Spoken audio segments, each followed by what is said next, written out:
keep it moving now. Don't you see what I'm doing? Let's get it, let's get it, let's get it. I'm Aaron Crane, and this is your Region 10 recap. Over at Desert Hills, the Thunder hosted the Pineview Panthers. The Thunder got the ball first as Noah Fuilatolo would throw to his right and hit Javian Cummings for a decent pickup. Later this drive, Fuilatolo would throw a strike to Asian Cummings, who would make a couple defenders miss and then sprint to the end zone for the game's first score. The Thunder would get the ball back and hand it off to tight end Morris, who would turn on the afterburners and sprint past the entire Panthers defense for a 75-yard touchdown run. Pineview would get into a groove as Tyler Brown would drop back and fire down the right sideline to Brock Harris, who would haul in the catch for a big gain, but they would come away with no points on this possession. And this will bring us to our Jones Payton Glass big hit of the week. Fuilatolo would hand it off to Morris again as he would turn it up the right side and lower his shoulder and lay the hat on a couple of Panthers defenders. Later they would go to Morris again, who would scratch and claw for every yard getting down to the 1-yard line. Then it was Morris who would finish off this drive. The final score in this one, Desert Hills 42, Pineview 14. Over at Hurricane, the Tigers took on the Dixie Flyers. It was Septa Cal who would have a big run to get the Flyers moving. Then Jalen Schultz would find Blake Watson in the end zone for the game's first score. Dixie would go up 21-0 by halftime. But the Tigers came out fighting. Garrett Grondel would fire to his right to Alex Delot, who would pick up a good chunk of yards.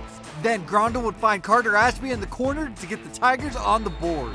Hurricane would get the ball back as Grondel would have a huge play on the ground to get the Tigers in striking distance. And this will bring us to our advanced mobile play of the game. Grondel would take the snap and toss it to Ashby, and Ashby would find a wide open RJ Wright in the end zone to narrow the deficit. However, Dixie would hold on to win this one. The final score, Dixie 24, Hurricane 14. Over at Crimson Cliffs, the Mustangs hosted the Cedar Reds. Coden Lunch would drop back and fire, but would be picked off by linebacker Rowan Williams on the game's first play. Then Steele Barbin would capitalize on the turnover as he would sling it to Mason Topalian, who would scamper into the end zone. Barbin would then show off his arm strength with a bomb down the field to Boston Adams, who would haul in this catch. And that would set up Barbin, who would dance around the pocket, having all day to throw, then making one defender miss, and then fire to his left to McCord Christensen, who would go into the end zone untouched.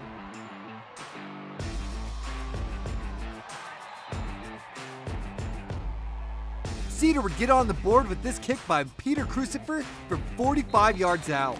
Crimson would keep pouring it on with this 16-yard touchdown pass from Barbin to Adamson. The final score, Crimson Cliffs 48, Cedar 24.